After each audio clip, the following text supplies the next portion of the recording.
Au-delà d'une minute, on meurt. 15 minutes. C'est ça? Non, pas forcément. Pourquoi? Vas-y, pas forcément. Vas-y, dis-nous pourquoi pas forcément. Bah, si après, s'il y a une personne qui vient nous réanimer, Oh, ouais. T'es avec eux après. voilà. Est-ce que vous pouvez envisager que quelqu'un qui arrête de respirer pendant 3 ans meurt? Bah, s'il y a une machine qui l'aide à respirer. Ouais, mais non, elle est sans machine. Maintenant, Bah, il est déjà mort depuis longtemps. Quelqu'un qui est dans le coma, respire. Il est déjà mort depuis longtemps. Hein? Il est déjà mort depuis longtemps. Il est mort depuis longtemps. C'est absolument certain. Bah ouais. Dans le commun. Tiens. Si tu respires pas pendant 3 ans. Si tu respires pas pendant 3 ans, c'est tellement. Autre chose. Ça sera peut-être une certitude pour vous, je sais pas. Si je lâche ce sac, Il va tomber. qu'est-ce qui va se passer? Bah, il va tomber. Il va tomber. Vous en êtes absolument certain? Ouais, c'est ça. On essaye? Il va le tenir. On essaye? Il est tombé. Il a percuté une table. Il est tombé. Il a percuté une table.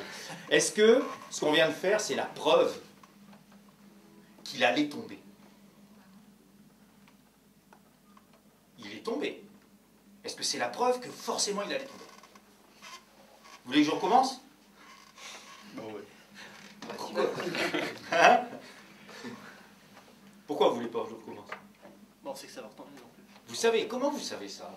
C'est comme ça. Donc, Il y a bon, rapidement là, il y a un philosophe anglais. Je vous filerai un texte de lui.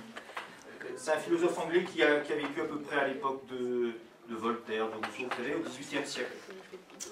Il s'appelait David Hume. Et il a écrit un texte que je vous filerai, dans lequel, en fin de compte, il dit, mais au fond, on peut avoir aucune certitude absolue du comportement, par exemple, de boules de billard. Si je prends une boule de billard et que je la lance sur une autre boule de billard, je vais m'attendre à une certaine réaction.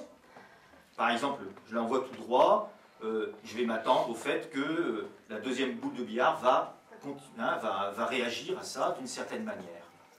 Et il dit en même temps que il n'est pas absolument impossible, en tout cas on n'en a pas la preuve, il n'est pas absolument impossible que tout à coup la boule de billard vienne cogner celle qui est immobile et que toutes les deux restent immobiles par exemple. Et me dire maintenant quand même, c'est pas possible. Bah, ça peut arriver si on n'a pas tapé vraiment fort. Ah, si on n'a pas tapé vraiment fort. Si on l'a juste poussé pour qu'elle se colle, elle ne bouge plus. Bon, d'accord. C'est une Mais boule. avec une force, on va dire, suffisante. Bah, c'est une boule est beaucoup plus lourde que l'autre.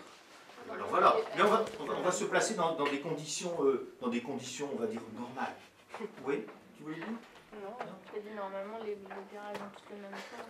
Ouais, c'est ça. Hein. Donc on se met dans ces conditions-là.